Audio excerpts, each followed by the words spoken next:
The next very important concept in this chapter, that is Fayol's principles of management. So as in introduction only I told you that in this chapter the two major important things is, one is the contribution of one of the management philosopher, that is Henry Fayol. Then second comes, that is Frederick Winslow Taylor.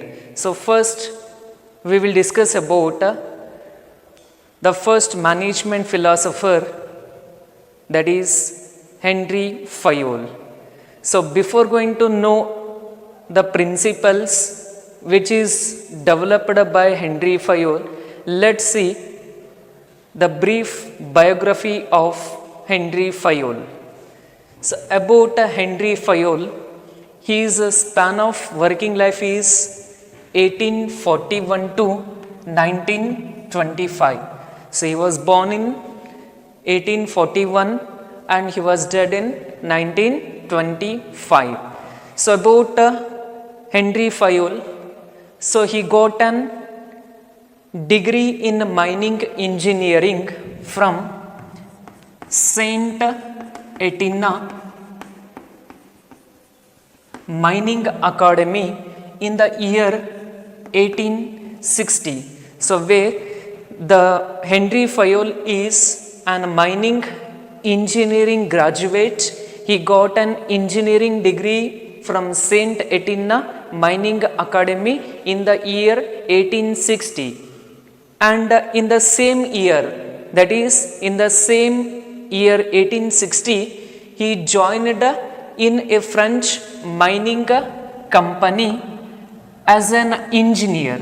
So in the same year, he will join as an engineer in a mining company which is situated in French.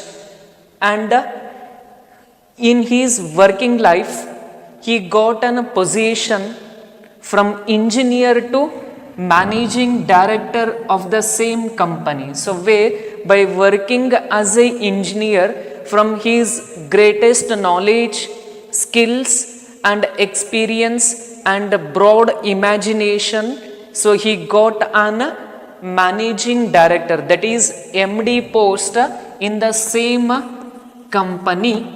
So from the position of MD, so by using his rich knowledge and administration experience, he turned the company into one of the topmost company in the French. So when he obtained the position as a managing director, the company was at a bankruptcy. At that time, by using his complete knowledge, experience and broad administrative capabilities, he turned the company into the topmost company in the French. So and he published a book.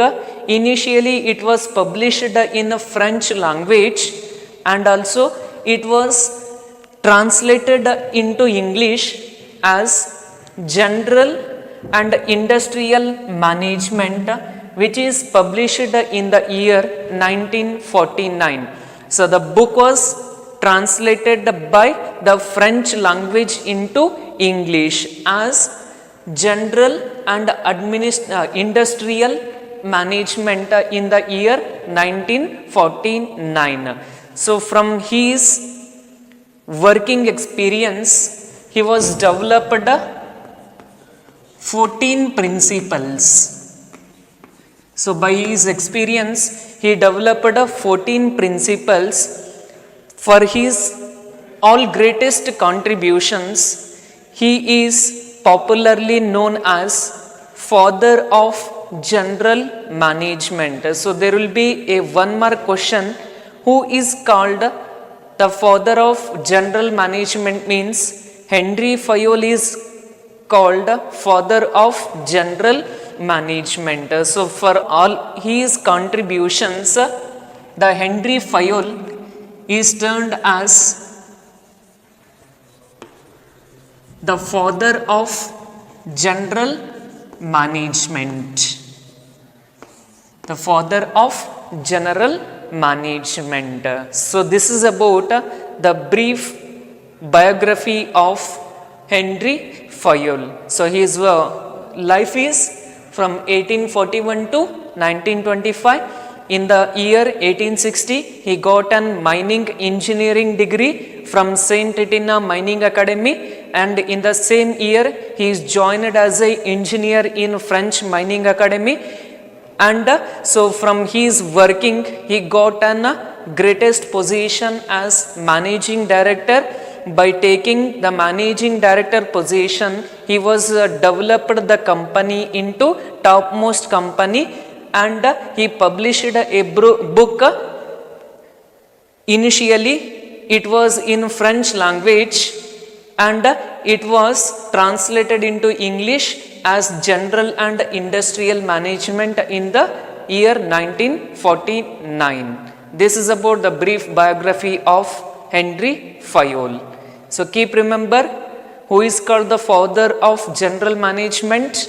Henry Fayol is called the father of general management. So how many principles he introduced means there are 14 principles which is introduced by Henry Fayol.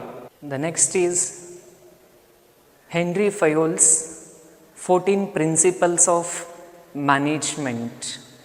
So just now you learned about the biography of Henry Fayol, and in that biography I was noted that the Henry Fayol has introduced 14 principles which are to be effectively applied to all the kinds of organizations, and all those principles are focused on increasing the administration ability of the business enterprise and overall growth of the business organization.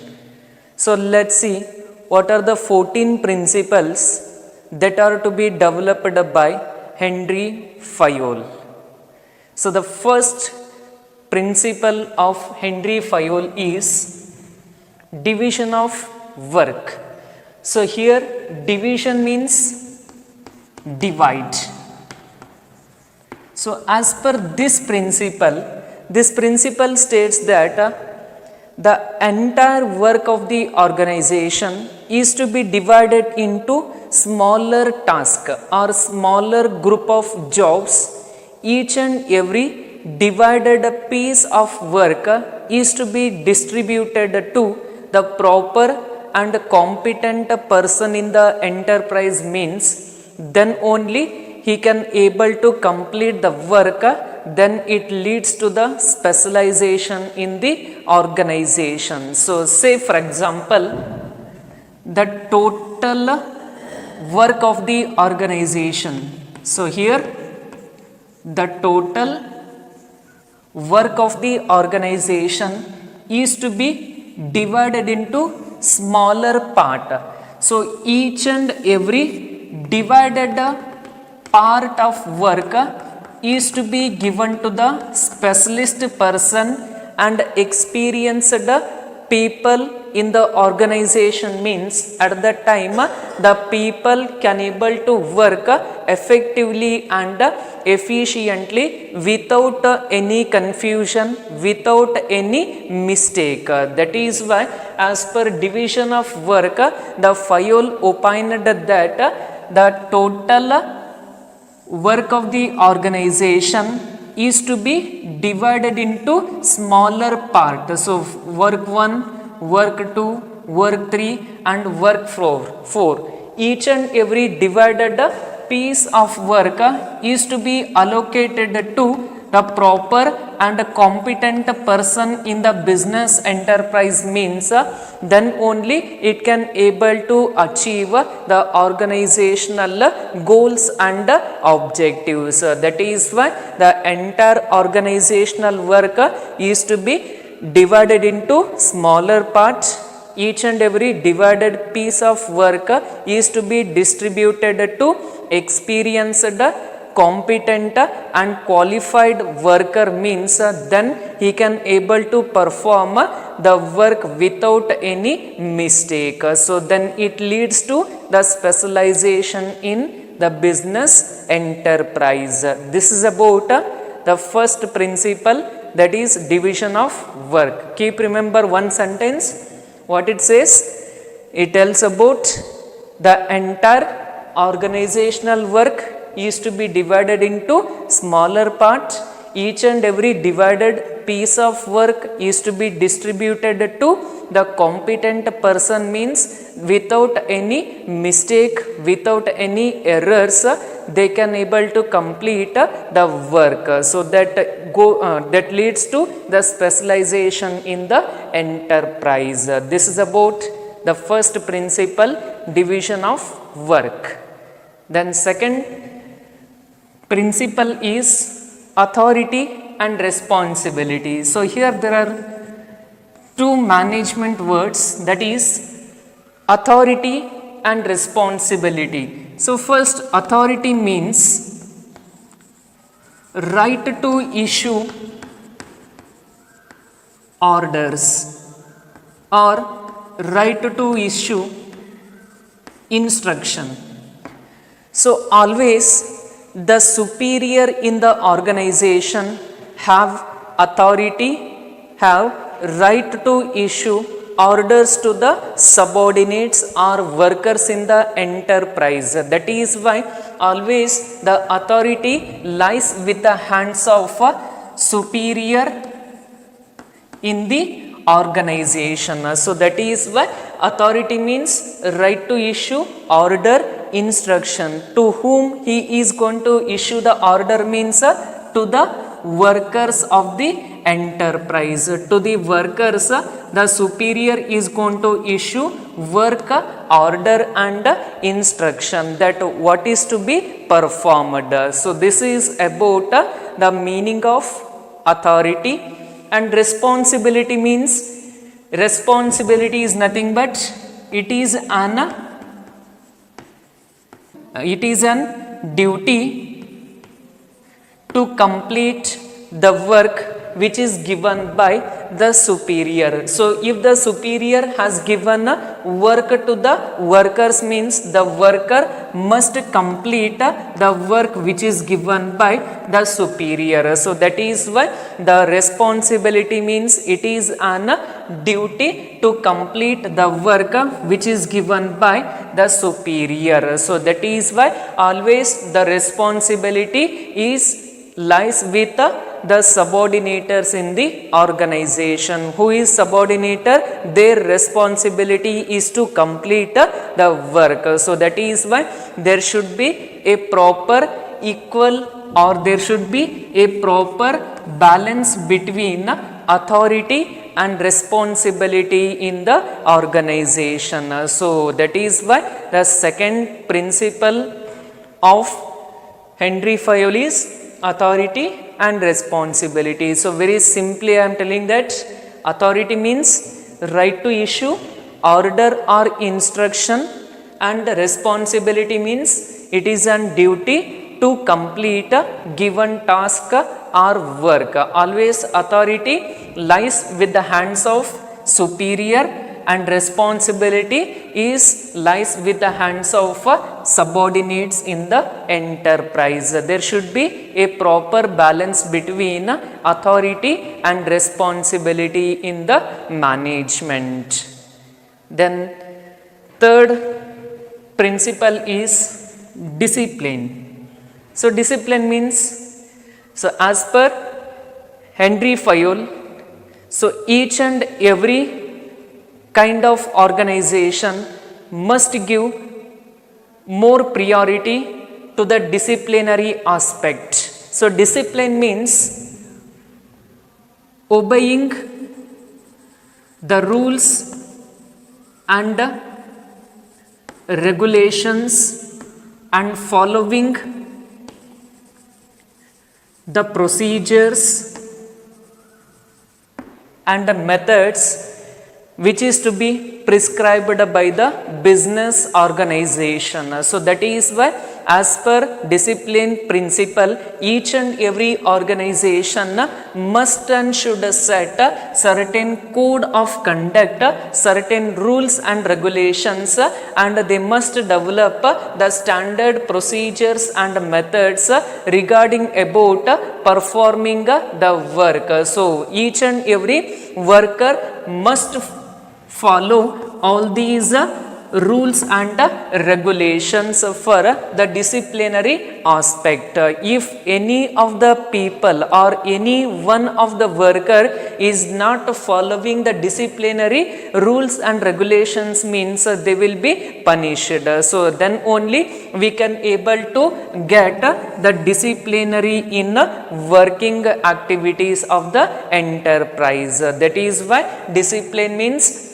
obeying the rules and regulations, procedures, methods which is stated by the management. Each and every employees in the organization must follow all these code of conduct. So if any of the employee is not following the rules and regulations, means they will be punished. So that kind of the method is to be imposed, then only we can able to maintain the discipline in the enterprise. That is why Henry Fayol stated that every company must give the priority to the disciplinary aspect. Then fourth principle is unity of command. So where unity of command means there should be one superior for one worker. So here unity of command means there should be one superior for one worker, and they must receive order from, then only he can able to know the clear picture of what is to be done. That is why as per unity of command, Fayol stated that there should be one superior for one group of employees, or there should be one superior for one individual worker in the organization. They must receive the working order from only one superior, and he must be responsible to only the one superior in the enterprise. Then only, without any confusion, without any mistake and errors, the employee can able to work effectively and efficiently. So that is why the unity of command principle states that there should be one superior for one individual worker or group of workers. They must receive work order from only one superior, and they must be held responsible to the concerned superior in the organization. So this is about the fourth principle, unity of command. So then fifth comes, that is unity of direction. So it is very similar to unity of command, where unity of direction means each group of activities which are having the same objective must be have one head and one plan. Say for example, a group of peoples, say for example, a group of workers, they are working towards to achieve a same objective, means there should be a one plan in the business enterprise, and one person must direct that group of employees towards achieving the entire organizational goals and objectives. That is why the unity of direction principle states that each group of activities which are having the same objectives must be have the one head and one plan. So all the group of activities are to be combined, and one superior will be direct, and one plan will be achieved in the business enterprise. This is about the fifth principle, unity of direction.